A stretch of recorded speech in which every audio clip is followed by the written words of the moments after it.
Hey there everyone, my name is AJ Pickett and I make videos about role-playing games and lots of them. I upload twice a week with a live stream every weekend. You can also find me on Subscribestar, Patreon and Discord, Facebook and Twitter. Also there's an option to join the channel as a member and I welcome any questions you have in the comment section down below as always. If you like this video or this channel, please consider subscribing and hit that like button if you would be so kind. Just a short video for you today, a native creature to the dying world of Athas, brooding under its dark sun.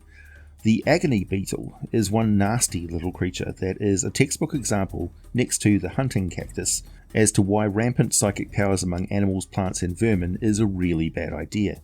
There's nothing physically formidable about the Agony Dragon. It's a 1-inch long scarab looking beetle with a black carapace lined with striation patterns like veins on the surface. Under tough outer wing shells, the beetles have delicate wings that provide somewhat limited flight, mainly during mating season, and sometimes to collect morning dew in the deep desert if they find themselves very far away from the water sources, which is their usual hunting ground. Agony beetles have 6 legs that are larger and longer than scarab legs and are sand coloured. The legs allow the beetles to jump up to 3 feet straight up, and with not a whole lot of accuracy, but they can leap onto a passing animal for sure. The legs end in hooked feet that are adapted to latch tightly onto the hide or skin of vertebrate animals, which are their prey. An elongated snout contains a retractable tendril. The Agony Beetle uses a pair of stubby antennae to sense vibrations as it doesn't have fully functioning eyes, as it moves it into position and then will either leap or crawl onto its target. An Agony Beetle can only attack creatures that are man-sized or smaller, and when an Agony Beetle attempts to come in contact with a victim, the Dungeon Master secretly rolls for the Beetle's stealth attempt against the player character or other victim's passive perception score.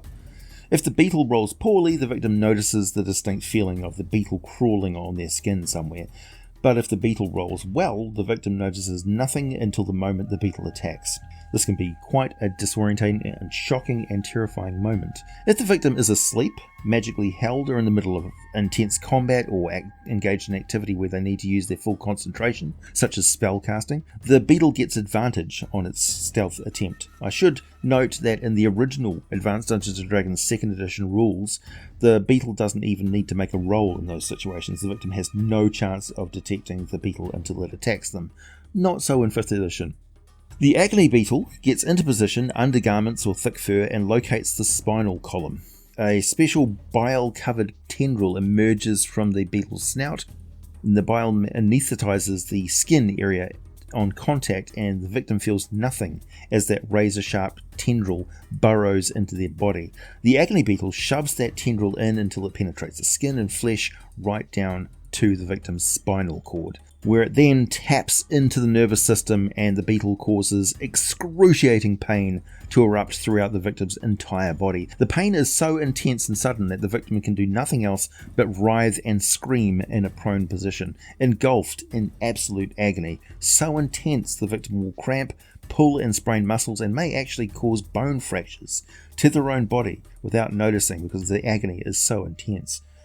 Now, while the victim is so effectively paralyzed with that pain, the victim is fed on by the beetle. It feeds on the intense sensory storm that's raging through their nervous system, and it converts the feelings into psychic energy, as at the same time it also drains the victim's will to live. So every 10 minutes it remains attached, it will inflict 1 automatic level of exhaustion on the victim until they're dead. It will remain attached to them even though it is fully fed in the first minute or so. It doesn't need to eat anymore.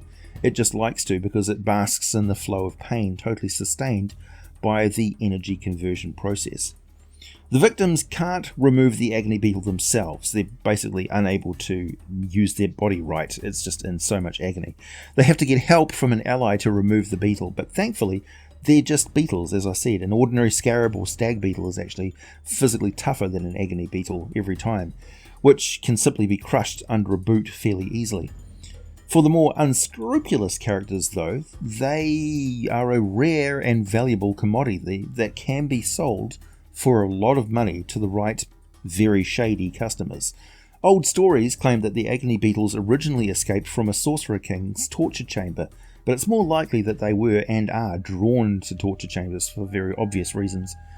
They're not edible and serve only the darkest needs. Halflings sometimes use the beetles in slings and throw them onto trespassers' clothing, and it shortens a hunt if they can throw or hurl one of these at a prey animal, because it will bring it down without harming the meat.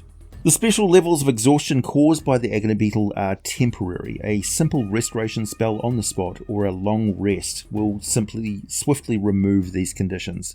But the character is never ever going to completely forget the amount of pain that those beetles can inflict, and probably be quite twitchy and hypervigilant for quite a while around the same conditions it originally met the first beetle, or where it sees that beetle-like things are prowling around them. They'll feel nervous. So any time they're in the environment in which they were first attacked, they're going to be looking for more beetles. Not a lot is known about the reproductive habits of the beetles in specific details. It's assumed they are a lot like scarabs and stag beetles in most regards. Thanks to their unique feeding habits, Agony Beetles are becoming more and more widespread across the multiverse. Definitely a cause for concern. Unfortunately, transported to different worlds by people who are up to no good. And there's a strong chance that a large swarm of them could one day simply obliterate whole towns and villages. Please hit the like button if you've made it this far, subscribe if you like what I do, check out my Subscribestar or Patreon links for all the full scripts for these videos, buy some Teespring merchandise, wear your geek with pride, and as always, thanks for listening, and I'll be back with more for you very soon. By the way, quick tip, if you've got a kobold who is a master of using caged vermin as missile weapons, Agony Beetles. Absolutely use Agony Beetles. Your players will never see it coming.